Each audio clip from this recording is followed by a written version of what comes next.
नमस्कार दोस्तों, शिखर क्लासेज में आपका स्वागत है। कैसे हो? सब अच्छे हो? तो चलो आज का जो सेशन है वो स्टार्ट करते हैं हम। आज के सेशन में मोटिवेशनल कोटेशन के साथ हम शुरू करते हैं। देखो, ये लिखा है कि सिर्फ सोचने से कहाँ मिलते हैं तमन्नाओं के शहर, चलना भी जरूरी है मंजिल पाने के लिए। कि कोई भी बात हम किसी भी चीज को पाना चाहते हैं या अपने कोई मंजिल पाना चाहते हैं तो वो सिर्फ सोचने से नहीं मिलती, उसके लिए हमें चलना पड़ता है। तो किसी भी चीज की हम तैयारी कर रहे हैं या कुछ भी कर रहे हैं, पढ़ रहे हैं या फिर कोई बिजनेस है, कुछ भी करो, लेकिन उसके लिए सिर्फ सोचकर ही काम नहीं करना, उसके लिए हमें काम करना, उस पर टाइम देना है, उसको समय देना है, पूरा अपना पूरा 100% देना, तभी हम सक्सेस होंगे उसमें। तो इसीलिए ये लिखा है, सिर्फ सोचने से कहाँ मिलते हैं तमन्नाओं के शहर, चलना भी जरूरी है मंजिल को पाने के लिए। तो इसी के साथ हम अपना जो सेशन है करंट जीके का उसको स्टार्ट करते हैं और चलते हैं हमारे जो आज का इतिहास के बारे में कि क्या लिखा है क्या नहीं। तो हमारे डेली जो क्यूज होती है उसके अनुसार हम पहले जो स्लाइड हमारी है वो आज के इतिहास पे निर्भर रहती है। तो चलो देखते हैं आज के इतिहास में क्या लिखा है। आज का इतिहास हमें पढ़ना है। तो आज का इतिहास का मतलब ये है कि 24 अक्टूबर की डेट को क्या क्या घटित हुआ था, किस वर्ष घटित हुआ, वो बाद की बातें हैं। कौन क्या क्या घटित हुआ ये देखते हैं। तो पहला हमारा देखते हैं कि 24 अक्टूबर को विश्व पोलियो दिवस मनाया जाता है। इसको ध्यान में रखना, 24 अक्टूबर को क्या मनाया जाता है? विश्व पोलियो दिवस मनाया जाता है। ये हुआ था। इसकी शुरुआत पोलियो की टीका की खोज करने वाले सदस्य टीम के जोसान साल के जन्मदिन पर की जाती है। तो जो पोलियो है, लाइलाज बीमारी थी, उसके टीके की खोज करने वाले व्यक्ति कौन थे? Jonas Salk. इसके इनके जन्म दिवस पर क्या मनाया जाता है? 24 अक्टूबर के दिन को विश्व पोलियो दिवस के रूप में मनाया जाता है। ये ध्यान रखना। पोलियो की वैक्सीन की खोज कब की गई थी? 1955 में की गई थी। तो ये भी ध्यान रखना कि 24 अक्टूबर के दिन विश्व पोलियो दिवस मनाया जाता है। किसके कारण मनाया जाता है? तो जोनास साल्क के जन्मदिन के ऊपर उपलक्ष्य में मनाया जाता है। इन्होंने क्या किया था? इनकी टीम ने पोलियो के टीके की खोज की थी। तो उस दिन कब की गई? 1955 में पोलियो के टीके की खोज की गई। ये ध्यान में रखना। फिर विश्व पोलियो दिवस है, उसकी थीम क्या थी? ये है, थीम ये है कि प्रगति और कैसे सामूहिक कदम इसे स्थायी रूप से खत्म करने में मदद कर सकते हैं। इन्होंने कहा है, थीम में क्या कहा कि इनका अब की बार टारगेट है कि हमें इसको जड़ से खत्म करना है। तो उसको कैसे कर सकते हैं? तो इसकी प्रगति और सामूहिक कदम इसे स्थायी रूप से खत्म करने में मदद कर सकते हो। सामूहिक रूप से इसको खत्म करने की कोशिश करें। कैसे मदद हो सकती है? तो उनकी थीम थी विश्व थी प्रगति और कैसे सामूहिक कदम इसे स्थायी रूप से खत्म करने में मदद कर सकते हैं। ये था 24 अक्टूबर के दिन पोलियो दिवस के बारे में। फिर आगे चलते हैं। एक और 24 अक्टूबर को क्या हुआ था? अपना यूएनओ है उसका संगठन, उसका हुआ था। तो इसका संयुक्त राष्ट्र घोषणा पत्र तैयार किया गया और इसे 24 अक्टूबर 1945 को लागू किया गया। कब किया गया? संयुक्त राष्ट्र संघ का घोषणा पत्र तैयार किया गया 24 अक्टूबर के दिन। लागू कब किया? 24 अक्टूबर 1945 के दिन लागू किया। तो यूएनओ का संगठन है उसकी स्थापना कब हुई थी? 24 अक्टूबर 1945 को। इसका मुख्यालय कहाँ है? न्यूयॉर्क शहर में है। ऐसे तो इसके 4 मुख्यालय, लेकिन मुख्य मुख्यालय कहाँ पे है? न्यूयॉर्क शहर। वो कहाँ पड़ता है? अमेरिका में। तो ध्यान में रखना, 24 अक्टूबर 1945 को यूएनओ संयुक्त राष्ट्र संघ की स्थापना की गई थी। उसका मुख्यालय न्यूयॉर्क शहर में है। तो आज के इतिहास के बारे में हमने 2 बातें पढ़ी जो मोस्ट इंपोर्टेंट थी और पढ़ना भी जरूरी था। आगे चलते हैं नेक्स्ट क्वेश्चन पे।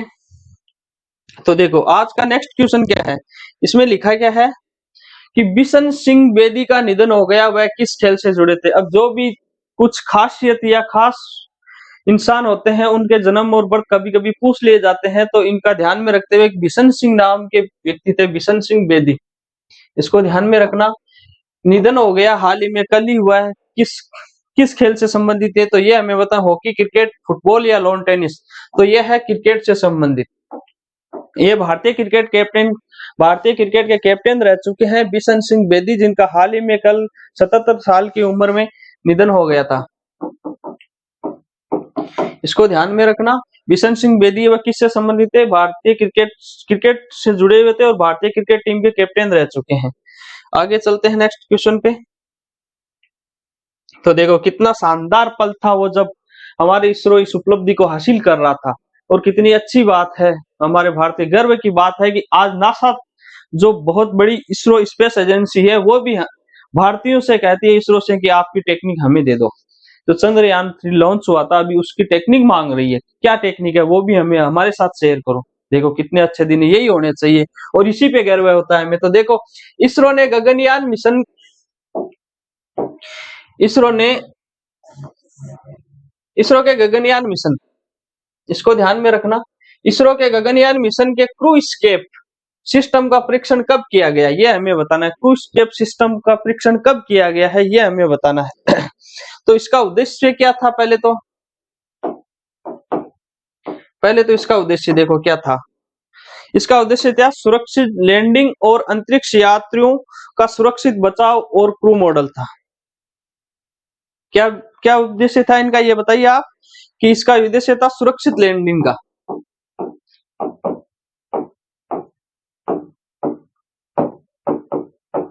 सुरक्षित लैंडिंग करवाना और अंतरिक्ष यात्री थे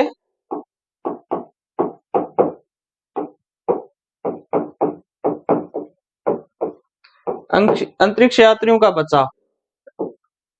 अब जो गगनयान वाला मिशन वाला था, इसका क्रू स्केप सिस्टम था, उसका परीक्षण करने का इसरो का एक ही मकसद था कि जो भी हमारे इस गगनयान में यात्री जा रहे हैं उनको आसानी से आराम से सुरक्षित उतारना और उनका बचाव करना, यही इनका मुख्य उद्देश्य था।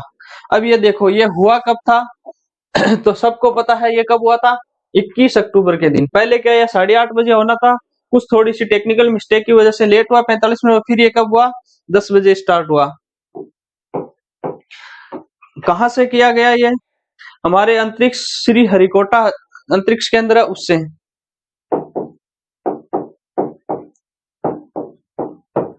अंतरिक्ष धवन हरिकोटा है उससे किया गया।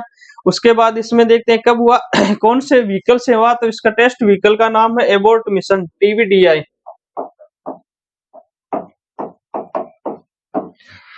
टीवीडी जो टीवीडी फर्स्ट है उसका उस यान से किया गया। उस यान का नाम क्या है, टेस्ट व्हीकल एबोर्ट मिशन।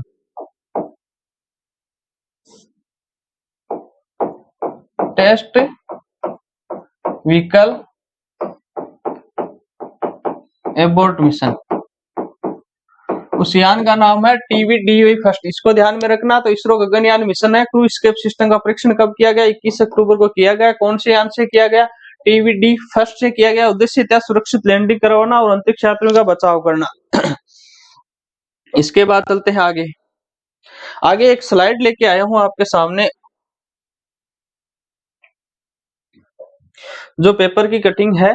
इसमें देखो जो मिशन यान हुआ था गगनयान का, उसमें क्रू मॉडल को बंगाल की खाड़ी में उतारा गया। अब उतारा कहाँ गया, बंगाल की खाड़ी में उतारा है, क्योंकि ये जो उतरते हैं तो इन पर गुब्बारों से जो उतरते हैं तो उसमें सहयोग किसने किया, भारतीय नेवी ने किया।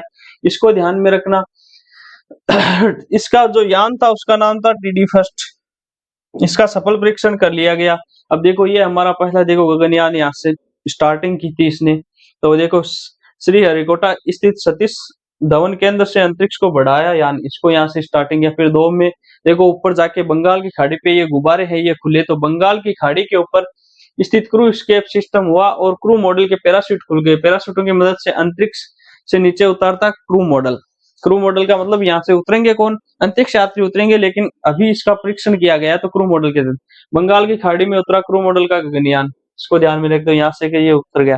फिर ये जगह नेवी के जो हमारे जांबाज थे वो इनको वापस लेके आए। तो इनका सहयोग किसने किया, तो भारतीय नेवी ने किया था। क्रू मॉडल को कहाँ पे उतारा गया, तो वो बंगाल की खाड़ी में। तो मिशन गगनयान है ये हमारे एस्केप सिस्टम का बहुत अच्छा टेस्ट सफल हुआ। ये हमारी दुआएं उनके साथ थी पूरे भारतीयों की। अगले क्वेश्चन पे चलते हैं। तो देख ले अगले क्वेश्चन है, अरब सागर में उठे भीषण चक्रवाती तूफान का क्या नाम है। अभी जो अरब सागर है उसमें तूफान उठा है तो उसका नाम हमें बताना है। तो उस तूफान का नाम क्या है ये हमें बताना है। बताओ, तेज, यूथ, लैम्प या आया। तो उस अरब सागर में जो अभी तूफान उठा है उसका नाम है तेज। ये तूफानों के नाम पूछ लिए जाते हैं। इसके साथ ही एक बंगाल की खाड़ी में और उठा है,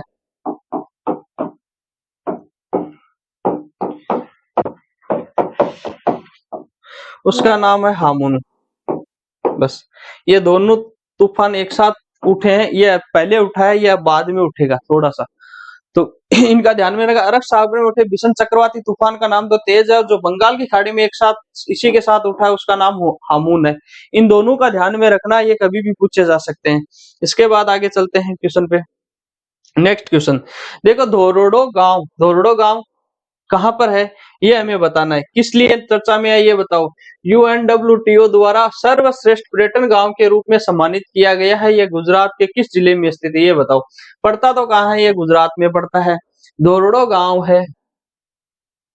यूएनओ जो United Nation World Tourism Organisation है, उसने इसको क्या किया है, सर्वश्रेष्ठ पर्यटन गांव के रूप में किया। तो गुजरात में पड़ता है। कहाँ, कौन से जिले में पड़ता है ये हमें बताना है। तो बताओ अहमदाबाद, राजकोट, कच्छ या पोरबंदर। तो इसका सही आंसर होगा अहमदाबाद में। अहमदाबाद जिले के, गुजरात के अहमदाबाद जिले में पड़ता है धोरडो गांव। उसको क्या है कि वर्ल्ड जो टूरिज्म ऑर्गेनाइजेशन है, उसने क्या किया, इसको सर्वश्रेष्ठ पर्यटन गांव के रूप में उपलब्धि दी गई है। इसलिए इसको थोड़ा सा ध्यान इम्पोर्टेंट हो सकता है हमारे लिए। तो देखिए आगे चलते हैं नेक्स्ट क्वेश्चन पर।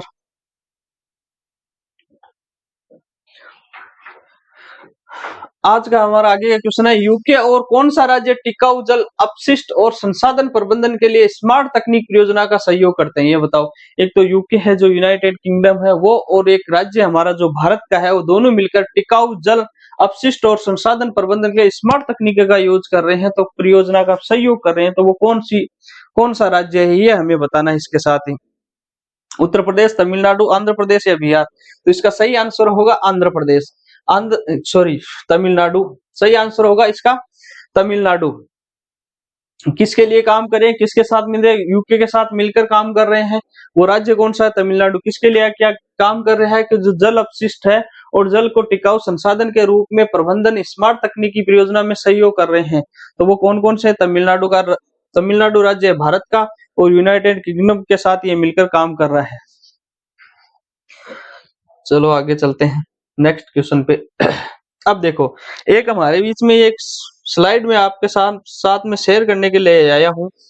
यह है पशु प्रशिक्षण, राजस्थान पशु प्रशिक्षण की जो अभी वैकेंसी आई है उसके लिए लेकर आया हूँ। उसमें इन्होंने हमारी जो बुक है वो लॉन्च की गई है।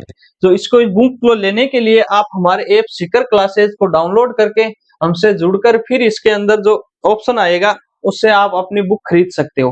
तो इसको अपने मोबाइल में ऐप को इंस्टॉल कर लेना, और हमारा टेलीग्राम है सीकर क्लासेस, उससे भी जुड़ जाना। हमारी जो करंट की क्लासें और भी क्लासें उनकी PDF है, आपको उस टेलीग्राम के थ्रू आप तक पहुंच जाएगी, और इस ऐप के थ्रू भी आप तक पहुंच जाती है। तो ये हमारी बुक है, इसको आप खरीद सकते हो। राजस्थान पशु परिचर की है, जो अभी हाल ही में वैकेंसी डिक्लेयर हुई है। 10th पास की वैकेंसी है, बहुत अच्छा अपॉर्चुनिटी है, बहुत अच्छी। उसको देख लेना, बहुत अच्छा मौका है, इसको आप देख लेना।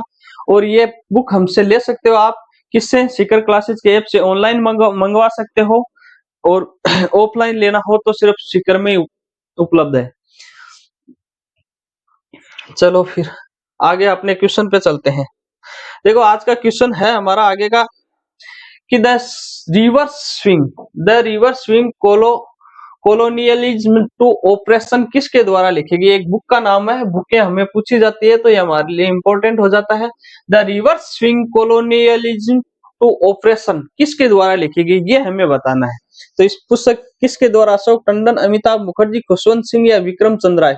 तो किसके द्वारा लिखी गई है, तो इसका राइट आंसर होगा अशोक टंडन। ये हमें ध्यान में रखना है। ये किस लिए लिखी गई है कि जो पाकिस्तानी दावा है उनका आईएसआई जो आतंकवादी संगठन है, प्लस पाकिस्तान, जो पाकिस्तान को फंडिंग होती है आतंकवादी गतिविधियों के लिए, उसके साथ इन्होंने लिखा है कि इनका गठजोड़ है वो किससे चलता है। तो इनका पूरा गठजोड़ किसका है, ड्रग्स के बारे में बताया है। ड्रग्स के बारे में बताया है, जो इंडिया से दाऊद इब्राहिम है उनके बारे में इसमें लिखा है। और पूरा का पूरा इन्होंने कहा है कि पूरी तरह से ये जो है ड्रग मनी में डूबा, जितना भी आतंकवादी या इलीगल ये घटनाएं होती है, उनकी ये जितने भी इनके लिए मनी या पैसा आता है वो किससे आता है, वो ड्रग्स से आता है। तो इसके बारे में इन्होंने पूरी बुक में ये चर्चा की है कि the river swing colonialism to cooperation, book का नाम है, जिसके लेखक है अशोक टंडन। अब अशोक टंडन है कौन, ये हमारे पूर्व दिवंगत जो अटल बिहारी वाजपेयी जी उनके सलाहकार थे अशोक टंडन। उन्होंने इस बात पे पूरा लिखा है, इस बुक को लिखा है, और उसका बताया है। तो उस बुक के लेखक कौन हुए? अशोक टंडन, ये ध्यान में रखना। दूसरी एक और बुक हमारे बीच में आ रही है, ये भी इंपॉर्टेंट है क्योंकि बुक के हैं वो टारगेट की जाती है एग्जामिनर के द्वारा। तो कोल्ड ब्लेडेड लव, पुस्तक का नाम है कोल्ड ब्लेडेड लव। उपन्यास के लेखक कौन है ये हमें बताना है। गिरीश दत्त शुक्ल, मुल्क राज आनंद, आर के नारायण और झुम्पा लाहिड़ी। तो इसका राइट आंसर होगा गिरीश दत्त शुक्ल। जो कोल्ड ब्लेडेड लव है उसके उपन्यास के लेखक है गिरीश दत्त शुक्ल। ये बताई है कि प्रेम और विश्वासघात के मोचन पर इन्होंने बुक लिखी है। इनका जो उपन्यास है वो प्रेम और विश्वासघात पे है।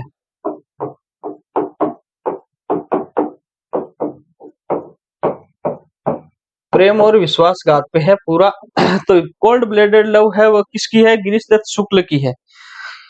आगे चलते हैं नेक्स्ट क्वेश्चन पे। आज का क्वेश्चन क्या है? अगला क्वेश्चन है, निम्नलिखित में से किस व्यक्ति ने एक वेबसाइट लॉन्च की है? कस्तूरी कॉटन भारत। अब वो उस व्यक्ति का नाम बताना है आपको। कस्तूरी कॉटन भारत की वेबसाइट लॉन्च की है, किसने बताई? अमित शाह ने, नितिन गडकरी, नरेंद्र मोदी या पीयूष गोयल ने? तो ये जो साइट लॉन्च की गई है हमारे जो कपड़ा मंत्रालय के मंत्री है वाणिज्य विभाग पीयूष गोयल जी, उनके द्वारा की गई है। तो ध्यान में रखना कौन सी वेबसाइट कस्तूरी कॉटन भारत की जो वेबसाइट है उसके है। केंद्रीय और वाणिज्य उद्योग मंत्री है, केंद्रीय और वाणिज्य उद्योग मंत्री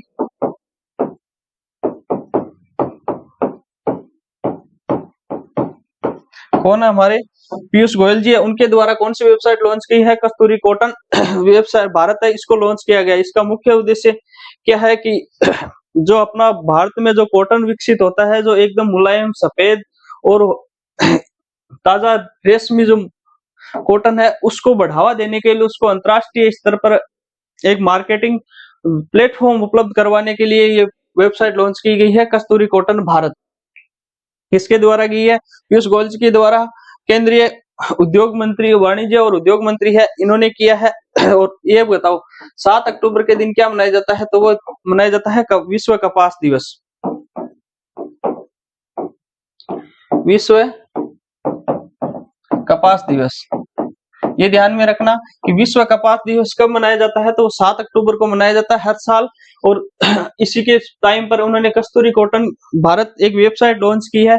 जो हमारा भारत में उत्पादन है कॉटन का, उसको एक अंतर्राष्ट्रीय स्तर पर व्यापार के लिए प्लेटफॉर्म उपलब्ध करवाना इसका मुख्य उद्देश्य है। इसमें कपड़ा मंत्रालय, कपास निगम और उद्योग तीनों मिलकर इस पर काम कर रहे हैं। तो इम्पोर्टेंट है, ध्यान में रखना। अच्छा क्वेश्चन है। आगे चलते हैं आज के क्वेश्चन पे। तो उसमें लिखा है कि भूवैज्ञानिकों ने किस हिमालय क्षेत्र में समुद्र तल से 18,000 फीट की ऊंचाई पर मूंगा चट्टान जीवाश्म का पता लगाया? ये क्वेश्चन इंपॉर्टेंट है। मूंगा जो चट्टान है इसका पता लगाया, वो भी कहां पर? 18,000 फीट ऊंचाई पर पता लगाया। जबकि ये जो मूंगा चट्टाने होते हैं एक समुद्री जीव होता है, जो कि एक जैसे अपने शंख जैसा एक जीव होता है, व्हाइट व्हाइट उसके होता है, चूने की मिला हुआ उसकी परत हुई है। जब खत्म हो जाते हैं तो इनकी एक के ऊपर एक प्रति एक साथ ये कई गुट में पाए जाते हैं, ग्रुप में पाए जाते हैं। उनकी जब ये खत्म हो जाते हैं धीरे धीरे, तो उनकी एक चट्टाने बन जाती है समुद्र में। उसी हिसाब से उनको बताया गया कि 18,000 फीट पर ये कैसे हुई। ये है कम से कम 100 फीट नीचे समुद्र के अंदर इनको रहने के लिए उपयुक्त स्थान होता है। जबकि ये पाए कहाँ गए हैं? वो 18,000 फीट ऊंचाई पे पाए जाते हैं समुद्र तल से भी। तो इसका उन्होंने रीजन का पता चला है कि यह जिस समय ये हमारे हिमालय का 40,000 वर्षों पहले जब हिमालय का निर्माण हो रहा था, उस समय पहले वहां पे क्या थी? पानी था, सारा रेती सागर था। तो वो एक उठ के जब हिमालय का वो निर्माण हुआ, उस समय क्या हुआ? हिमालय का निर्माण हुआ उस समय ये जो चट्टाने थी, जीवाश्म मूंगा चट्टाने हैं, ये यहाँ पे आगे ऊपर जम गई। तो इसका मतलब ये हुआ कि जो जो हमारे वैज्ञानिक है ये पता कर रहे हैं कि कहाँ पे क्या क्या है। उसी के आधार पर ये पता लगा है कि मूंगा चट्टाने कहाँ पाई गई है। अभी फिलहाल में तो हमें इसका आंसर बताना उत्तराखंड, सिक्किम या लद्दाख। तो इसका आंसर होगा लद्दाख। भारतीय वैज्ञानिकों ने पता लगाया है और लद्दाख में है। ये पूर्वी लद्दाख क्षेत्र है, उस क्षेत्र का नाम है बत्से क्षेत्र।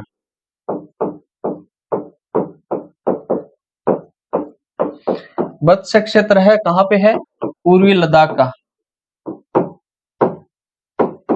तो ये ध्यान में रखना, इंपॉर्टेंट क्वेश्चन है, अच्छा क्वेश्चन बनता है, एग्जामिनर टारगेट कर सकता है।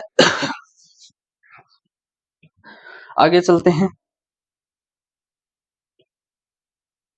नेक्स्ट क्वेश्चन देखो। आज का नेक्स्ट क्वेश्चन है, ये आपको बताना है कि निम्नलिखित में से कौन सा देश महिला फेडरेशन ऑफ हॉकी का ओलंपिक क्वालिफायर की मेजबानी करेगा, ये बताना है। जो अभी हांगचू एशियाई में चल रहे थे उनके लिए ओलंपिक में क्वालिफायर ने भारत ने जो जीता था, उसके साथ ये इसकी हॉकी की federation of hockey Olympic qualifier की मेजबानी है वो भारत के पास आ गई थी। तो कौन करेगा मेजबानी? महिला federation of hockey Olympic qualifier की मेजबानी कौन करेगा? तो ये हमें बताना है, वो करेगा भारत। इसका इंपॉर्टेंट क्वेश्चन, भारत में भी कहाँ होगा? तो रांची में होगा। रांची कहाँ पड़ता है? झारखंड में। तो इसको ध्यान में रखता, ये 13 से 19 जनवरी 2024 में होगा। कौन होगा? महिला federation of hockey Olympic qualifier का मेजबानी करेगा कौन सा देश करेगा? भारत करेगा। और भारत में भी कहाँ होगा? रांची में। आगे चलते हैं, नेक्स्ट क्वेश्चन क्या है आज का? आज के क्वेश्चन कुछ ज्यादा है तो थोड़ी सी क्लास लंबी होगी। One nation one student ID card का नाम क्या है? ये इंपॉर्टेंट क्वेश्चन है। 2006 एनईपी है, तो जो नेशनल एजुकेशन पॉलिसी 2020 के तहत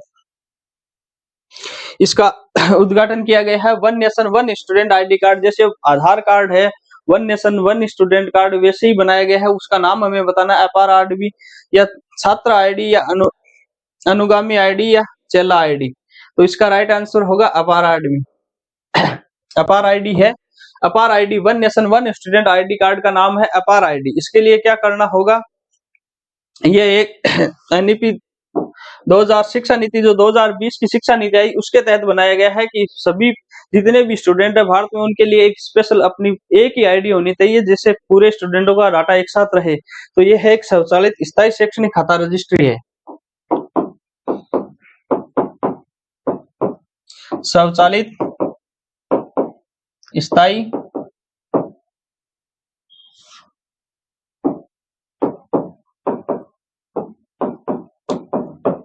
शैक्षणिक खाता रजिस्ट्री। इसके द्वारा सारे स्टूडेंट का खाता एक साथ रखा जाएगा। ये प्री प्राइमरी और प्री प्राइमरी से लेकर उच्च शिक्षा तक के जितने प्रमाण पत्र इसमें रखे जाएंगे, लेकिन इसमें एक शर्त है कि ये माता पिता की अनुमति, पेरेंट्स की अनुमति से ही आप इसमें खाता खोल सकते हैं। तो उस आईडी का नाम क्या है ये बताना। One nation one student ID का नाम ध्यान में रखना, अपार आईडी है, APAAR आईडी। उसका नाम है एनईपी शिक्षा नीति 2020 के तहत है की गई है। माता पिता की इसमें सहमति जरूरी है। इसमें खाता स्वचालित स्थायी शैक्षणिक खाता रजिस्ट्री है ये, इसको ध्यान में रखना। आगे चलते हैं नेक्स्ट क्वेश्चन पे। अगला क्वेश्चन है, निम्नलिखित में से किस देश में 40 वर्षों के बाद नागपट्टिनम को भारत में कांकेर सतुरई तक जोड़ने वाली नौका सेवाओं का फिर से शुरुआत की है? तो इसको हमें बताना है कि ये जगह का नाम है नागपट्टिनम को भारत के कांकेर सतुरई तक जोड़ने वाली नौका को फिर से शुरू किया गया। तो कौन से देश ने किया ये हमें बताना है। तो इसमें थाईलैंड, बांग्लादेश, मालदीव या श्रीलंका। तो इसका सही आंसर होगा श्रीलंका। जो है उसने क्या किया है, जो हमारा नागपट्टिनम है श्रीलंका का, वहां से भारत में जो कांकेर सतुरई है वहां तक के लिए वापस नौकायान का स्टार्ट किया। पहले क्या है, जब 1982 में श्रीलंका और भारत के बीच युद्ध हुआ था तो उसके जो घटनाएं हुई आतंकवादी वगैरह, उनसे क्या हुआ कि इसको बंद कर दिया गया। जबकि व्यापार रिश्ते, ये वहां के जो द्वीपों के लोग रहते हैं उनके साथ श्रीलंका और भारत के साथ बहुत अच्छे घनिष्ठ संबंध थे, उन्हीं के चलते इनकी सेवाएं थी। लेकिन वो 1982 के बाद इसको एक बार के लिए बंद कर दिया गया था। उसके बाद इसे वापस स्टार्ट किया गया है अभी हाल ही में। तो किसके द्वारा किया गया इसको ध्यान में रखना, श्रीलंका के 40 वर्षों बाद किया इसको। पहले 1982 में इसको बंद कर दिया गया, इसको ध्यान में रखना। किसने किया? श्रीलंका ने। जगह का नाम ध्यान में रखा, नागपट्टिनम है और कांकेर सतुरई है। इन दोनों के 40 वर्षों बाद ये किया है। इससे क्या होगा, वापिस द्विपक्षीय व्यापार बढ़ेगा दोनों देशों के बीच, पर्यटन बढ़ेगा। इन सबको वापस बढ़ावा देने के लिए क्या किया है, श्रीलंका और भारत ने मिलकर वापस इसको शुरू किया है, इस नौकायान को। मतलब दोनों देशों के बीच जो द्वीपीय देश प्रदेश है उनको वापस सेतु से जोड़ के उनके साथ वापस सेवाएं स्टार्ट की है। फिर देखना एक नया क्वेश्चन है हमारे पास स्क्रीन पे, उसको देखो। नेक्स्ट क्वेश्चन है उत्तर पूर्व के कौन से राज्य ने 2 दिवसीय एंथुरियम महोत्सव मनाया जाता है। महोत्सव पूछे जाते हैं तो एंथुरियम महोत्सव, इसका ध्यान में रखना। एंथुरियम महोत्सव नागालैंड ने, मणिपुर या मिजोरम या त्रिपुरा में मनाया जाता है, तो ये हमें याद रखना। एंथुरियम महोत्सव है वो मिजोरम में मनाया जाता है, इसको इतना ही ध्यान में रखना। एंथोरियन महोत्सव कहाँ मनाया जाता है, तो मिजोरम में मनाया जाता है। आगे चलते हैं, नेक्स्ट क्वेश्चन है भारतीय नौसेना द्वारा मिलन 2024 ये जो मिलन 24 है इसको ध्यान में रखना, किसका है, भारतीय नौसेना का, नेवी है जो भारत की, उसका है मिलन 24। इसका है बहुपक्षीय नौसेना अभ्यास है, ये किस स्थान पर आयोजित होगा, ये हमें बताना है किस स्थान पर आयोजित होगा। तो ये कहाँ होगा, मुंबई में, विशाखापट्टनम, कोच्चि या कलकत्ता में, क्योंकि नौसेना का है तो समुद्र तटीय वही होगा, तो समुद्र तटीय आपको ऑप्शन में मिल रहे हैं कि मुंबई है, विशाखापट्टनम है, कोच्चि है, कोलकाता है। तो इसका राइट आंसर होगा विशाखापट्टनम। इसको ध्यान में, विशाखापट्टनम में भारतीय नौसेना द्वारा मिलन 24 है उसका आयोजन किया जा रहा है अभ्यास है जो किस स्थान पर होगा, तो विशाखापट्टनम, इस ध्यान पे रखना है। इसमें क्या है, ये कब शुरू किया गया था, 1995 से इसकी शुरुआत हुई थी। 1995 से इसको शुरू किया गया। और जो ENC है, ENC का मतलब हो गया European national countries, Eurasian national countries है वो भाग लेती है। तो इसमें कितने भी देश है, अब की बार क्या किया है, लगभग 50 देशों को इनवाइट किया गया है। 50 देशों के साथ है वो भारत की नौसेना मिलन 24 का आयोजन करेगी। बहुपक्षीय नौसेना अभ्यास है, इसका मतलब कितने देशों को, अब की बार बहुत बड़ी मात्रा में 50 देशों को इनवाइट किया गया। शुरुआत कब से गई, 1995 से की गई है इसकी। कौन से देश है, ENC देश है, यूरोपियन कंट्रीज देश है। आगे चलते हैं, नेक्स्ट क्वेश्चन देखो आज का, इसमें लिखा है कोटक महिंद्रा बैंक के नए सीईओ किन्हें बनाया गया, ये हमें बताना है। सीईओ और MD किसको किससे चुना गया, तो ये हमें बताना है। अशोक वासनी, उदय कोटक, अजय कपूर या अजय सिन्हा को। इसका सही आंसर क्या होगा, अशोक वासवानी होगा। कोटक महिंद्रा बैंक है उनके नए सीईओ और MD किसको बनाया गया है, तो आपको ध्यान में रखना अशोक वासवानी को क्या बनाया गया है, कोटक महिंद्रा बैंक का नए सीईओ और MD बनाया गया है, नियुक्त किया गया है। उसके बाद नेक्स्ट क्वेश्चन पर चलते हैं। नेक्स्ट हमारा क्वेश्चन है कि राजस्थान रॉयल्स जो अभी IPL होते हैं उनमें राजस्थान रॉयल्स जो टीम है किसे सहायक कोच के रूप में नियुक्त किया गया, ये हमें बताना है कि राजस्थान रॉयल्स है उसके लिए सहायक कोच के किसे नियुक्त किया गया, तो सेनबोन्ड, जवागल श्रीनाथ या ग्लेन मैकग्राथ या जहीर खान। तो इसमें राइट आंसर होगा सेनबोन्ड।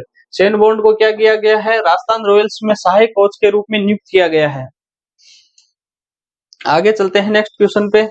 तो नेक्स्ट क्वेश्चन देखो हमारा बहुत अच्छा क्वेश्चन है। आप ये बताओ कि अभी जो 37वें राष्ट्रीय खेलों का पहला स्वर्ण पदक किस राज्य महिला बैडमिंटन टीम ने जीता है, किस राज्य की महिला बैडमिंटन टीम में जीता है, तो ये हमें बताना है। पहले तो ये बताओ 37वें राष्ट्रीय खेलों का आयोजन कहाँ हो रहा है, तो हमें इसका आंसर मिलेगा कहाँ हो रहे हैं, गोवा के। मैं पूछूं 37वें के कहाँ हुए थे, तो आपको बताना है गुजरात में, ये बताना है। फिर ये अभी जो आयोजन हो रहे हैं 37वें राष्ट्रीय खेलों का आयोजन, इनका शुभंकर कौन है, ये हमें बताना है। तो शुभंकर है मोगा। नया खेल शामिल किया गया है वो क्या है, कटका। अब कटका क्या है, कटका जो हमारे कटका सिख समुदाय है उनके के अंदर एक मार्शल आर्ट है, वो क्या है कि उनके जितने भी धार्मिक प्रोग्राम है उनमें दिखाते हैं, तो इसको शामिल किया गया। किसमें शामिल किया गया, 37वें राष्ट्र खेलों में। आयोजन कहाँ हो रहा है, गोवा में। 36वां कहाँ हुआ था, गुजरात में। शुभंकर कौन है जो अभी हो रहा है, तो उसका है मोगा। नया खेल है कटका। तो यह किस राज्य ने पहला गोल्ड मेडल जीता है, वो भी कौन सी महिला बैडमिंटन टीम ने जीता है, तो इसका आंसर बताना असम, कर्नाटक या तमिलनाडु या केरल। तो इसका सही आंसर होगा असम की जो महिला बैडमिंटन टीम है उसने 37वें राष्ट्रीय खेलों में पहला स्वर्ण पदक जीता है। महिला बैडमिंटन टीम ने, वो कहाँ की है, असम की। इसको इतना सा ध्यान। आगे चलते हैं नेक्स्ट। आज के हमारे क्वेश्चन थे वो कंप्लीट हो गए। अब थोड़ा सा इनका रिवाइज भी देख लेते हैं कि 37वें राष्ट्रीय खेलों का पहला स्वर्ण पदक किस राज्य की महिला बैडमिंटन टीम ने जीता? तो इसका आंसर हमें बताना है असम। फिर राजस्थान रॉयल्स के सहायक कोच के रूप में नियुक्त किसे किया? शेन बॉन्ड को। कोटक महिंद्रा बैंक के लिए सीईओ और एमडी कौन है? अशोक वासवानी। भारतीय नौसेना द्वारा मिलन 24 का आयोजन कहाँ किया जा रहा है? विशाखापट्टनम में। उत्तर पूर्व कौन से राज्य 2 दिवसीय एंथुरियम महोत्सव मनाते हैं? तो वो बनाते हैं मिजोरम में। किस देश ने 40 वर्षों बाद नागपट्टिनम और कांके सुतराई भारत के बीच नौका सेवा किया है? तो वो किया है श्रीलंका ने। One nation one student ID card का नाम क्या है? अपार आईडी। देश में महिला federation of hockey Olympic qualifier की मेजबानी कौन कर रहा है? भारत देश कर रहा है। कहाँ पे हो रहा है? रांची में। भूवैज्ञानिक ने किस हिमालय क्षेत्र में समुद्र तल से ऊपर 18,000 फीट ऊंचाई पर मूंगा चट्टानों के जीवाश्मों को पता लगाया है? तो कहाँ पे लगाया है? पूर्वी लद्दाख क्षेत्र है, वत्स्य क्षेत्र उसमें। निम्नलिखित में से किस व्यक्ति ने कस्तूरी कॉटन भारत की वेबसाइट लॉन्च की है? तो पीयूष गोयल जी है, जो हमारे उद्योग और वाणिज्य मंत्री है। फिर कोल्ड ब्लेडेड लव नामक उपन्यास के लेखक कौन है? गिरीश दत्त शुक्ल है। और the reverse swing colonialism to cooperation किसके द्वारा लिखी गई पुस्तक है? तो अशोक टंडन के द्वारा। फिर हमारा ये देखिए स्लाइड आई है जिसपे आप हमारा शिखर क्लासेज ऐप है उसको डाउनलोड करके आप राजस्थान पशु परिषद की जो बहुत बड़ी वैकेंसी है 10वीं पास अच्छी अपॉर्चुनिटी है, उसके लिए आप हमसे जुड़कर ये बुक है वो खरीद सकते हैं। ऑनलाइन मंगवाना चाहते हो तो आपके आप जब ऑर्डर करोगे अपना एड्रेस भेज दोगे तो आपके घर पे रजिस्टर्ड द्वारा पहुंच जाएगी 7 दिनों के अंदर। इसकी रेट उसमें लिखी है, आप देख लेना। आगे चलते हैं और हमारे साथ टेलीग्राम से भी जुड़ सकते हो। टेलीग्राम का नाम भी शिखर क्लासेज है। जितनी भी पीडीएफ और जितने भी न्यूज है और सिलेबस वगैरह जो भी चीजें आपको मिलनी है वो आपको टेलीग्राम और ऐप के थ्रू मिलेगी, तो आप हमसे जुड़ जाइए और शिखर क्लासेज ऐप और टेलीग्राम से जुड़ जाइए। फिर देखो यूके और कौन सा राज्य टिकाऊ जल अपशिष्ट और संसाधन प्रबंधन के लिए स्मार्ट तकनीक परियोजना का सहयोग करते हैं? तो उसमें हमारा आंसर होगा तमिलनाडु। फिर दोरडो गांव है जिसको यूनेस्को वर्ल्ड टूरिज्म द्वारा पहला पर्यटन गांव के रूप में घोषित किया है, तो वो है अहमदाबाद के गुजरात शहर में। अरब सागर में उठे भीषण चक्रवाती तूफान का नाम तो है तेज, और जो बंगाल की खाड़ी में उठा है उसका नाम है हामुन। ध्यान में रखना। फिर अंतरिक्ष हमारा इसरो गगनयान मिशन 21 अक्टूबर को हुआ था। फिर बिशन सिंह बेदी का निधन हो गया। वो किस खेल से हैं? तो क्रिकेट से हैं, क्योंकि क्रिकेट के कैप्टन रह चुके हैं भारतीय क्रिकेट के। फिर आज का इतिहास हमने देखा कि 24 अक्टूबर को क्या मनाया जाता है? विश्व पोलियो दिवस। और एक संयुक्त राष्ट्र संघ की स्थापना दिवस भी 24 अक्टूबर को मनाया जाता है। इसी के साथ हमने आपके साथ जो सेशन लेके आया हूँ वो कंप्लीट किया है, और हमसे जुड़े रहिए आराम से। हमसे जुड़ने के लिए आप हमारे टेलीग्राम चैनल से जुड़ सकते हो और शिखर क्लासेज ऐप को डाउनलोड कर लेना और सभी इस वीडियो को सब्सक्राइब करना, लाइक करना और शेयर करना, और कमेंट में हमें बताइए कि हमें आपकी क्लासें कैसी लग रही है। आपकी क्लासें आपको हमारी क्लासें कैसी लग रही है हमें बताना है, बिल्कुल जरूर बताना है। और जो मैंने आपसे पूछा था कि आप हमें कमेंट करके बताएं कि एनसीईआरटी की ज्योग्राफी की बुक की सीरीज आपके साथ लेके आऊं, या फिर जो दिल्ली पुलिस का एग्जाम होने वाला है उसके जो आए हुए क्वेश्चन और आने की संभावना वाले क्वेश्चन आपके साथ लेके आऊं एक नए सेशन के साथ। धन्यवाद।